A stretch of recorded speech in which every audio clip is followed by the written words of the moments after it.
My name is Anila Afzali, and I'm the Executive Director of the American Muslim Empowerment Network at the Muslim Association of Puget Sound. MCRC joined with Somali-owned restaurants and other Somali groups and organizations on Monday to feed over 300 federal employees here at SeaTac Airport. We had the opportunity to connect with TSA agents, air traffic controllers, immigration officers, and others to feed them during this time that they've been struggling with the government shutdown. I'm Michelle Zahner. I'm a manager at TSA.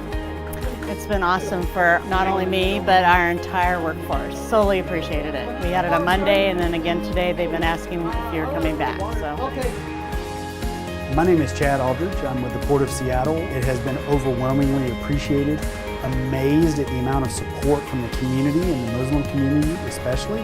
Ever since Monday, they have raved about the food. Each day, we've had other community organizations that provided food over the week. To me, it's been just an amazing, emotional moment for a lot of them, just to see the amount of community support just like this.